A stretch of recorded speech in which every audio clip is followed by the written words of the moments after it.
Hello friend, कैसे हैं आप सब। उम्मीद है कि आप सब अच्छे हैं। आप लोग की तैयारी अच्छी चलिए ठीक। दोस्तों, आज हम आप लोग के साथ प्रीवियस क्वेश्चन डिस्कस करने वाले हैं जो 19/12/2019 को ये क्वेश्चन पूछा गया है।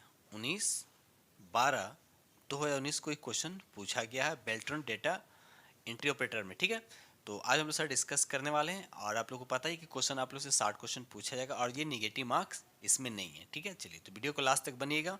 और जो फ्रेंड चैनल पर पहली बार विजिट कर रहे हैं तो चैनल को सब्सक्राइब जरूर कर लीजिएगा।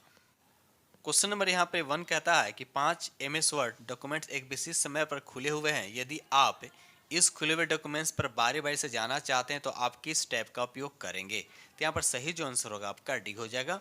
View greater than switch Windows इसका राइट आंसर हो जाएगा। आगे बढ़ते हैं हम लोग। ये रहा अगला प्रश्न। देखिए क्वेश्चन नंबर आपका 2 कहता है कि MS वर्ड डॉक्यूमेंट्स में टेबल ऑफ कंटेंट को जोड़ने के लिए आप मेनू का बताना किस मेनू का चयन करेंगे। तो यहाँ पर 2 का जो आंसर हो जाएगा आपका बी यानी इंसर्ट मेनू का आप चयन करेंगे तो राइट आंसर आपका यहाँ पर बी हो जाएगा। ठीक है, चलिए क्वेश्चन नंबर यहाँ पे 3 कहता है कि जो आपको दे रखा है ये क्लास, उसके बाद डैश दे रखा है का आईपी एड्रेस आपको बताना है किसका आईपी एड्रेस है। तो इसका राइट आंसर आपका डी हो जाएगा। यानी डी में जो ई लिखा हो इसी का ये आईपी एड्रेस है। ठीक है, चलिए आगे बढ़ते हैं हम लोग अगले प्रश्न की तरफ। अब देखिए सब में क्या होता है आईपी एड्रेस, और जैसे एक अगर हम बात करते हैं एक आईपी एड्रेस कितना से कितना होता है, रेंज करता है तो 1 से लेके 126। बी की बात करते तो 127 से 191 होता है। डी की बात करते 224 से 239 होता है। और डी के बाद क्या होता है ई होता है। ई का क्या होता है 240 से 257। तो 240 के बाद का है तो इसलिए इसका राइट आंसर आपका डी हो जाएगा। ये रहा अगला प्रश्न की क्वेश्चन नंबर आपका 4 कहता है MS वर्ड डॉक्यूमेंट्स में इंसर्ट में यानी ऑब्जेक्ट विकल्प का इस्तेमाल करते हुए एक मौजूदा वर्कशीट से डेटा को अंतर स्थापित करने के संदर्भ में निम्नलिखित में से कौन सा कथन आपका सत्य है। तो यहाँ 4 का राइट आंसर आपका सी हो जाएगा। मौजूदा MS एक्सेल फाइल इस तरह से एक्सपोर्ट की जा सकती है। वर्ड डॉक्यूमेंट्स में केवल एक MS एक्सेल का आइकन दिखेगा तो राइट आंसर आपका सी हो जाएगा। ये देखिए अगला प्रश्न की क्वेश्चन नंबर आपका 5 कहता है कि MS एक्सेल में वर्कशीट की नेमिंग के लिए निम्नलिखित में से कौन सा वैध फाइल नाम है। तो यहाँ पर 5 का राइट आंसर आपका डी हो जाएगा। बजट 1 इसका राइट आंसर हो जाएगा। ये रहा अगला प्रश्न की क्वेश्चन नंबर आपका 6 कहता है MS पावर पॉइंट में स्लाइड शॉर्टर व्यू के संदर्भ में निम्नलिखित में से गलत कथन का आपको क्या करना है, चयन करना। तो यहाँ पर 6 का राइट आंसर आपका ए हो जाएगा। किसी स्लाइड के कंटेंट को परिवर्तन करना ये आपका क्या है, गलत है। आगे बढ़ते हैं हम लोग। ये रहा अगला प्रश्न देखिए क्वेश्चन नंबर आपका 7 कहता है बजट और वित्तीय प्रतिवेदनों को जैसे अंकीय डेटा को संगठित विश्लेषित व आलेखित करने वाले प्रोग्राम को क्या कहते हैं। तो यहाँ पर 7 का राइट आंसर आपका ए हो जाएगा। स्प्रेडशीट को क्या बोलते हैं, स्प्रेडशीट कहते हैं तो राइट आंसर आपका ए हो जाएगा। आगे बढ़ते हैं हम लोग क्वेश्चन नंबर 8 कहता है MS एक्सेल में व्यू मेनू के अंतर्गत निम्नलिखित में से कौन सा फीचर उपलब्ध नहीं होता है। आपसे पूछा जा रहा नहीं होता तो यहाँ पर स्प्लिट कॉलम यही जो है आपको उपलब्ध नहीं होता है। ठीक है, चलिए ये रहा अगला प्रश्न की क्वेश्चन नंबर आपका 9 कहता है कि मेल मर्ज के लिए डेटा सोर्स के रूप में MS एक्सेल स्प्रेडशीट तैयार करने के लिए यह सुनिश्चित करें कि आपके स्प्रेडशीट उसके बाद डैश दे रखा है कि नाम उन फील्ड के नाम से सुमेलित हो जिन्हें आप अपनी मेल मर्ज में इंसर्ट करना चाहते हैं। तो यहाँ पर 9 का आंसर आपका ए हो यानी कॉलम जो है इसका राइट आंसर हो जाएगा। क्वेश्चन नंबर 10 कहता है निम्नलिखित में से कौन सी टेक्नोलॉजी का उपयोग बैंकों द्वारा चेक की प्रक्रिया के लिए किया जाता है। तो यहाँ पर 10 का राइट आंसर आपका बी हो जाएगा। MICR जो है इसका राइट आंसर हो जाएगा। क्वेश्चन नंबर यहाँ पे 11 कहता है कि क्लास ए नेटवर्क में पहले उसके बाद डैश दे रखा बीट एड्रेस के नेटवर्क पार्ट होते हैं और उसके बाद डैश दे रखा शेष बीट एड्रेस के होस्ट पार्ट होते हैं। तो बताइए इसका राइट आंसर क्या होगा। तो यहाँ पर राइट आंसर आपका डी हो जाएगा यानी 8 और 24 जो इसका राइट आंसर हो जाएगा। ये रहा अगला प्रश्न देखिए क्वेश्चन नंबर आपका 12 कहता है MS एक्सेल में लॉक और अनलॉक सेल फंक्शन के कार्य करने के लिए इनमें से किस विकल्प का इनेबल किया जाना चाहिए। तो यहाँ पर 12 का राइट आंसर आपका ए हो यानी प्रोटेक्ट वर्कबुक फंक्शन को इनेबल करने की आवश्यकता होती है तो राइट आंसर आपका ए हो जाएगा।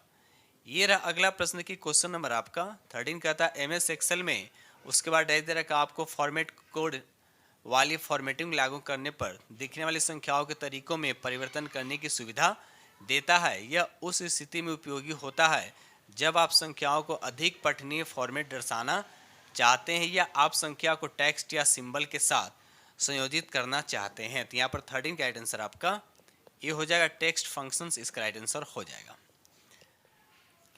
क्वेश्चन नंबर यहाँ 40 कहता है कि एमएस एक्सेल के प्रोटेक्शन फीचर के संदर्भ में निम्नलिखित में से कौन सा कथन आपका सत्य ये बताना है। तो यहाँ पर राइट आंसर आपका सी हो जाएगा, यह पासवर्ड निर्दिष्ट करके अपनी वर्क बुक के स्ट्रक्चर को लॉक नहीं कर सकता। तो ये राइट आंसर आपका सी हो जाएगा। आगे बढ़ते हैं हम लोग। ये रहा अगला प्रश्न की क्वेश्चन नंबर आपका 15 कहता है कि एमएस वर्ड में मेज मर्ज के लिए यदि आप एमएस एक्सेल के डेटा सोर्स का इस्तेमाल कर रहे हैं तो इसमें कुछ स्पेसिफिकेशन मिल सकते हैं।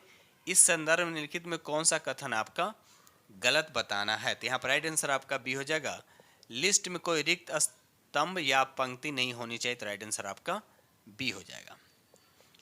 ये रहा अगला प्रश्न देखिए, क्वेश्चन नंबर आपका 16 कहता है कि सोर्स कोड को इंटरमीडिएट फॉर्म में रूपांतरित करता है और फिर उस इंटरमीडिएट कोड को मशीन लैंग्वेज में रूपांतरित करता है। तो यहाँ पर 14 का राइट आंसर 16 का राइट आंसर आपका क्या हो जाएगा। तो यहाँ पर सी यानी कंपाइलर इसका राइट आंसर हो जाएगा। ये रहा अगला प्रश्न देखिए, क्वेश्चन नंबर आपका 17 कहता है कि एक आइकन होता है जो आपको उस आइटम में डॉक्यूमेंट्स या एप्लीकेशन या फीचर तक निर्देशित करता है जो कंप्यूटर में कहीं और स्थित होता है। यह यूज़र के लिए उस आइटम तक एक्सेस अधिक सुगम, उसके बाद लिखा आमतौर पर डेस्कटॉप पर बनाता है और इसे आइकन के कोने में एक छोटे तीर द्वारा पहचाना जाता है। तो यहाँ पर 17 का राइट आंसर आपका डी, जिसको बोलते हैं शॉर्टकट, इसका राइट आंसर हो जाएगा। क्वेश्चन नंबर यहाँ पे 18 कहता है कि वर्ड प्रोसेसिंग डॉक्यूमेंट्स में टैब्स को स्पेसेस के माध्यम से की जाने वाली टेक्स्ट के अलाइनिंग एक कठिन कार्य हो सकता है। एमएस वर्ड के द्वारा किसी उसके बाद दे रखा है डॉक्यूमेंट्स में टेक्स्ट के स्तंभ तथा कॉलमों की आसानी से अलाइन करने के लिए इंसर्ट करना होगा। तो यहाँ पर राइट आंसर आपका ये हो यानी टेबल, जो इसका राइट आंसर हो जाएगा। क्वेश्चन नंबर यहाँ पे 19 कहता है एमएस एक्सेल वर्कशीट में पूरे स्मार्ट आर्ट ग्राफिक रंगों में परिवर्तन करने के लिए स्टार्ट आर्ट पर क्लिक करें। स्टार्ट आर्ट टूल्स के अंतर्गत उसके बाद डैश दे रखा टैब बार स्मार्ट आर्ट ग्रुप में पर क्लिक करें। तो बताइए इसका राइट आंसर क्या होगा। तो यहाँ पर 19 का राइट आंसर आपका हो जाएगा, डिजाइन हो जाएगा, स्मार्ट आर्ट हो जाएगा, स्मार्ट आर्ट स्टाइल्स, उसके बाद चेंज कलर्स। तो राइट आंसर आपका ए हो जाएगा। ये रहा अगला प्रश्न की क्वेश्चन नंबर आपका 20 कहता है कि एमएस पावर पॉइंट में आप स्लाइड के साइज का निर्धारण करने के लिए विकल्प कहाँ पा सकते हैं। तो 20 का राइट आंसर आपका बी हो जाएगा, डिजाइन, इसका राइट आंसर हो जाएगा। क्वेश्चन नंबर 21 कहता है निम्नलिखित का क्या परिणाम होगा। ये आपको दे रखा, बताइए इसका क्या परिणाम होगा। तो यहाँ पर 21 का राइट आंसर आपका सी हो जाएगा, डेस्कटॉप पर फाइल का शॉर्टकट आइकन बन जाएगा। तो राइट आंसर आपका सी हो जाएगा। ये रहा अगला प्रश्न की क्वेश्चन नंबर आपका 22 कहता है निम्नलिखित में कौन सा ऐसा कार्य है जो प्रमुख रूप से सीपीयू नहीं है, सीपीयू का नहीं, आपको बताना कौन सा काम जो सीपीयू का काम नहीं है। तो यहाँ पर 22 का आंसर आपका ए हो जाएगा, यानी ग्राफिकल प्रोसेसिंग करना जो है ये सीपीयू का काम नहीं है। चलिए आगे बढ़ते हम लोग क्वेश्चन नंबर यहाँ पर 23। क्वेश्चन नंबर 23 कहता है इंटरनेट से कनेक्ट करते समय 1 Mbps की डेटा ट्रांसफ़र की दर, उसके बाद ब्लैंक दे रखा है, प्रति सेकंड के बराबर होती है। तो कितना होता है। तो यहाँ पर 23 का राइट आंसर आपका डी हो जाएगा, यानी 10⁶ बाइट्स जो है इसका राइट आंसर हो जाएगा। क्वेश्चन नंबर यहाँ पर 24 कहता है कि मेल मर्ज प्रोसेस में 3 डॉक्यूमेंट शामिल होते हैं, मेन डॉक्यूमेंट्स, उसका बाद दूसरा बताना है और तीसरा दे रखा आपका मर्ज डॉक्यूमेंट्स। तो बताइए दूसरा डॉक्यूमेंट्स कौन होगा। तो यहाँ पर राइट आंसर आपका ये हो जाएगा, डेटा सोर्स, इसका राइट आंसर हो जाएगा। आगे बढ़ते हैं हम लोग क्वेश्चन नंबर यहाँ पर 25। क्वेश्चन 25 कहता है कि एप्लीकेशन सॉफ्टवेयर के संदर्भ में निम्नलिखित में से कौन सा कथन आपका सत्य है। तो यहाँ पर देखा है तो पहला ही ऑप्शन दे रखा है, यह विशिष्ट उद्देश्य वाले सॉफ्टवेयर है जिसका उपयोग विशिष्ट कार्य के लिए किया जाता है। तो राइट आंसर आपका ए हो जाएगा। क्वेश्चन नंबर यहाँ पे 26 कहता है कि स्लाइड शो के दौरान स्क्रीन को काली करने के लिए दबाया जाता है। तो क्या दबाया जाता है। तो यहाँ पर 24 का राइट आंसर आपका बी हो जाएगा, राइट आंसर आपका बी हो जाएगा। क्वेश्चन नंबर यहाँ पे 27 कहता है यदि आप एमएस एक्सेल द्वारा 16 वर्कशीट स्टैंड आउट पर विशिष्ट डेटा बनाना चाहते हैं तो जैसे कि एरो, स्टार, बैनर का उपयोग करना एक अच्छा तरीका होगा। तो बताइए इसका राइट आंसर। तो यहाँ पर राइट आंसर आपका बी हो जाएगा, स्मार्ट आर्ट जो है इसका राइट आंसर हो जाएगा। ये रहा अगला प्रश्न, क्वेश्चन नंबर 28 कहता है निम्नलिखित में से कौन सा कमांड बटन इन एमएस एक्सेल में सेल के कनेक्ट का फॉन्ट साइज नहीं परिवर्तित कर सकता है। तो यहाँ पर 28 का आंसर आपका सी हो जाएगा, श्रिंक टेक्स्ट टू फाइल जो है इसका सही आंसर हो जाएगा। ये रहा अगला प्रश्न की क्वेश्चन नंबर आपका 29 कहता है कि आप अपने समस्त ग्राहकों को एक मानक पत्र भेज रहे हैं। आप पत्र में अपने ग्राहकों के नाम व पते लिखना चाहते हैं तो एमएस वर्ड 2016 में आप क्या इंसर्ट करेंगे। तो यहाँ पर बताइए, यहाँ पर 29 का राइट आंसर क्या होगा। तो यहाँ पर राइट आंसर आपका सी हो जाएगा, डेटा सोर्स। याद रखिए डेटा सोर्स जो है इसका राइट आंसर हो जाएगा। क्वेश्चन नंबर यहाँ पे 30 कहता है कि एमएस पावर पॉइंट में उसके बाद डैश दे रखा है कि सेटिंग के लिए ट्रिगर विकल्प का उपयोग किया जाता है। तो यहाँ पर 30 का राइट आंसर आपका बी हो जाएगा, एनिमेशन जो है इसका राइट आंसर हो जाएगा। ये रहा अगला प्रश्न देखिए, क्वेश्चन नंबर आपका 31 कहता है कि एमएस वर्ड में एक पैराग्राफ के भीतर 2 लाइन के माध्यम की दूरी कहलाती है। तो आपको बताना है क्या कहलाती है। तो यहाँ पर 31 का राइट आंसर आपका ए हो जाएगा, लाइन स्पेसिंग जो है इसका राइट आंसर हो जाएगा। चलिए रहा अगला प्रश्न की क्वेश्चन नंबर आपका 32 कहता है निम्नलिखित सेल के कनेक्टेड पर विचार करें। आपको दे रखा, बताइए इसका राइट आंसर क्या होगा। सेल C1 फार्मूला इतना इज इक्वल टू इतना लिखा हुआ है, C1 का फार्मूला C2 में कॉपी किया जाता है तो C2 में दिखने वाला मान क्या होगा बताइए। तो यहाँ पर 32 का राइट आंसर आपका क्या हो जाएगा, सी यानी 7 इसका राइट आंसर हो जाएगा।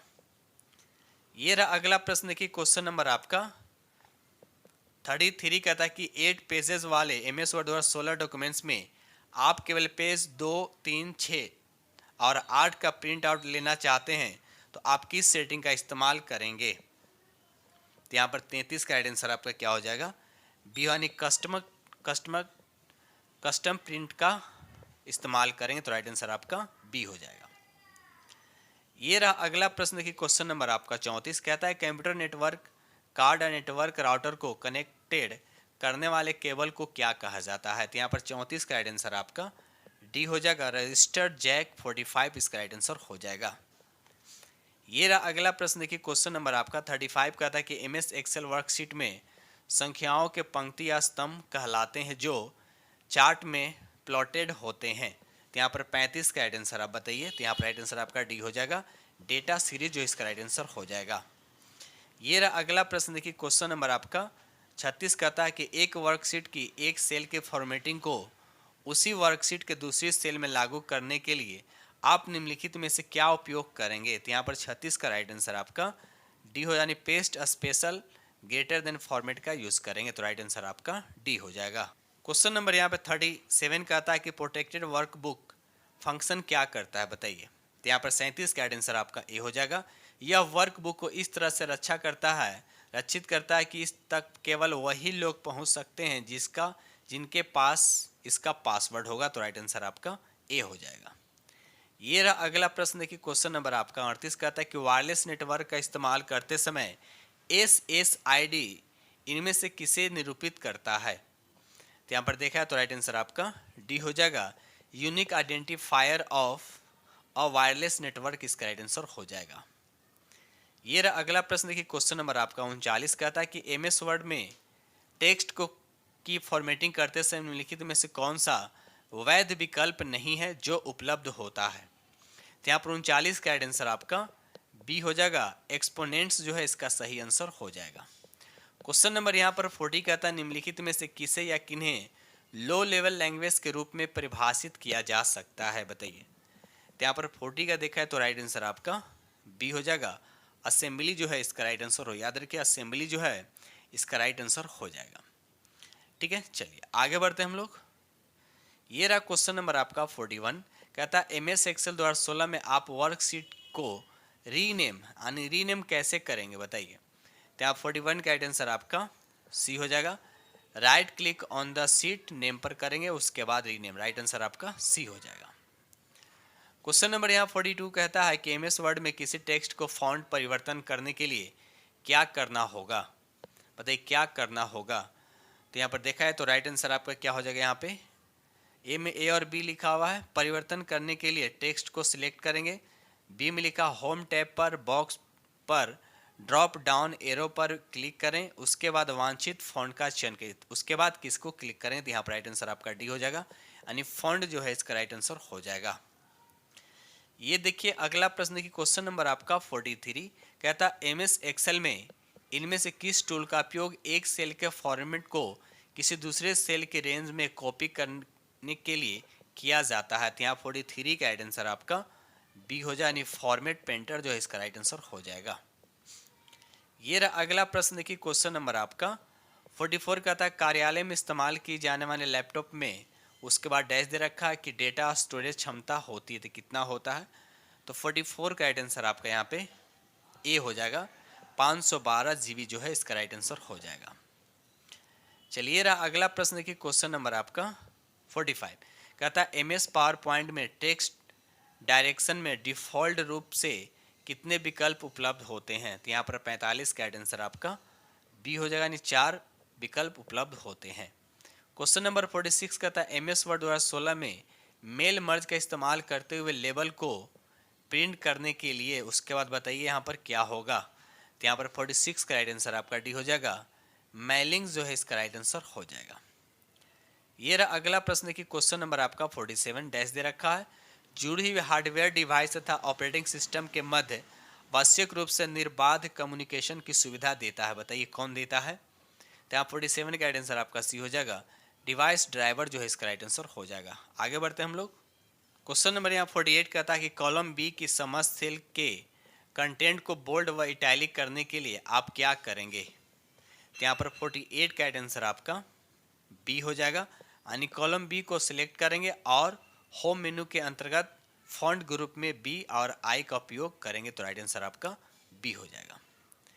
ये रहा अगला प्रश्न देखिए क्वेश्चन नंबर आपका 49 MS Excel wrap text feature text को समायोजित करने के लिए उसके बाद डैश दे रखा कि एडजस्ट करता है, तो किसको एडजस्ट करता है। तो यहाँ 49 का राइट आंसर आपका डी हो जाए, रो की ऊंचाई को, तो राइट आंसर आपका यहाँ पे डी हो जाएगा।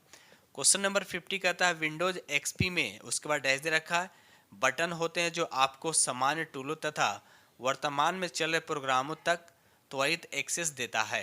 तो यहाँ 50 का राइट आंसर आपका बी हो, यानी टास्क बार उसको बोलते हैं, तो राइट आंसर आपका बी हो जाएगा। क्वेश्चन नंबर यहाँ 51 कहता है कि रेंज A1 और D1 में यहाँ पर देखिए बीच में रेशियो दे रखा में कितनी सेल होती है, बताइए कितनी सेल होती है। तो यहाँ पर देखा है तो राइट आंसर आपका बी हो जाएगा, यानी 20 सेल होता है, तो राइट आंसर आपका बी हो जाएगा। क्वेश्चन नंबर 52 कहता है कि एमएस वर्ड में प्रिंट प्रीव्यू पाने के लिए कंट्रोल पी के अतिरिक्त किस शॉर्टकट कुंजी का उपयोग किया जाता है, इसके अलावा भी और किया जाता है उसका नाम बताना है। तो यहाँ पर देखा जाए तो राइट आंसर आपका 52 का राइट आंसर आपका डी हो जाएगा, कंट्रोल प्लस F2, याद रखिए कंट्रोल प्लस F2 इसका राइट आंसर हो जाएगा। क्वेश्चन नंबर यहाँ 53 कहता है कि आई और ओ डिवाइस सीधे मदरबोर्ड से जुड़े इलेक्ट्रॉनिक्स मॉड्यूल से जुड़े होते हैं जिन्हें कहा जाता है। तो यहाँ पर राइट आंसर आपका बी हो जाएगा, डिवाइस कंट्रोलर जो इसका राइट आंसर हो जाएगा। क्वेश्चन नंबर यहाँ पर 54 कहता है कि एमएस एक्सेल में सेल स्टाइल फीचर के संदर्भ में निम्नलिखित में से कौन सा कथन आपका सत्य नहीं है ये बताना है। तो यहाँ पर देखा है तो राइट आंसर आपका डी हो जाएगा, इससे पंक्ति की ऊंचाई और स्तंभ की चौड़ाई परिवर्तित होती है, तो ये आपका बिल्कुल गलत है। ये रहा अगला प्रश्न देखिए क्वेश्चन नंबर आपका 55 कहता है निम्नलिखित में से कौन सा एक आउटपुट डिवाइस नहीं, आपको बताएं इसमें कौन सा एक आउटपुट डिवाइस नहीं है। तो यहाँ पर स्कैनर जो है आपका आउटपुट डिवाइस नहीं है, बाकी प्लॉटर मॉनिटर और प्रिंटर जो है ये आपका क्या है आउटपुट डिवाइस है, ठीक है। चलिए क्वेश्चन नंबर 56 कहता है रिक्त स्थानों की पूर्ति करें। यहाँ पर जो रिक्त दे रखा स्टार्ट के बाद क्या आएगा, तो यहाँ पर 56 के बाद आएगा आपका ऑल प्रोग्राम्स, यानी राइट आंसर आपका डी हो जाएगा। क्वेश्चन नंबर यहाँ 57 कहता है कि आपने एक एमएस एक्सेल स्प्रेडशीट में 5 विभिन्न स्तंभ में डेटा इंटर किया, लेकिन आपने देखा कि आप तीसरे स्तंभ में उपलब्ध सूचना को पढ़ नहीं पा रहे हैं, तो आप सभी पांचों स्तंभों की एक जैसी दिखावट चाहते हैं, तो आपको क्या करना चाहिए। तो आप 57 का आंसर आपका ये हो जाए, तीसरे सेल की दाईं बाउंड्री पर डबल क्लिक करना चाहिए, तो राइट आंसर आपका ए हो जाएगा। आगे बढ़ते हम लोग अगले प्रश्न की तरफ। क्वेश्चन नंबर यहाँ पे 58 कहता है कि एक वर्कशीट से दूसरे वर्कशीट में जाने के लिए निम्नलिखित में से कौन सा शॉर्टकट कुंजी या कुंजियाँ उपयुक्त हैं, बताइए। तो यहाँ पर 58 का राइट आंसर आपका सी हो जाएगा। कंट्रोल प्लस पेज डाउन जो है इसका राइट आंसर हो जाएगा। क्वेश्चन नंबर 59 कहता है कि एमएस एक्सेल वर्कशीट में सभी सेल डिफॉल्ट रूप से उसके बाद डैश दे रखा होती है, लेकिन उन्हें उसके बाद फिर डैश दे रखा के रूप में फॉर्मेट किया जाता है। तो देखते हैं क्या ऑप्शन दे रखा है। तो यहाँ पर राइट आंसर आपका 59 का राइट आंसर आपके यहाँ पे ए हो जाएगा। अनलॉक और लॉक जो है इसका राइट आंसर हो जाएगा। क्वेश्चन नंबर 60 कहता है निम्नलिखित में से कौन सा प्रोग्राम यूजर को डिलीट फाइल्स तक एक्सेस प्रदान करता है। तो यहाँ पर 60 का राइट आंसर आपका ए हो जाएगा। विंडो एक्सप्लोरर जो है इसका राइट आंसर हो जाएगा। ठीक है दोस्तों, इस तरह से हमने आप लोग के साथ 60 प्रश्न डिस्कस किया हूँ, जो कंप्यूटर से ही आप लोग को पता ही है कि कंप्यूटर से ही क्वेश्चन सिर्फ पूछे जाएंगे और 60 क्वेश्चन पूछे जाएंगे। तो आप लोग डेली प्रैक्टिस किया करें और 45 के आसपास आपका स्कोरिंग आने चाहिए कम से कम। ठीक है दोस्त, चलिए तो इसी के साथ वीडियो करते हैं समाप्त। और ये भी बोलना चाहते हैं कि इसमें कोई नेगेटिव मार्क्स नहीं है, ठीक है, डरने की जरूरत नहीं है। नहीं आप पूरा पूरा 60 में 60 कर दीजिएगा, लेकिन 45 ना दिमाग रखें, प्रैक्टिस डेली करें। 45 आपसे कम नहीं आना चाहिए। ठीक है दोस्तों, इसी के साथ वीडियो करते हैं समाप्त और मिलते हैं अगले वीडियो में। तब तक के लिए थैंक यू वेरी मच।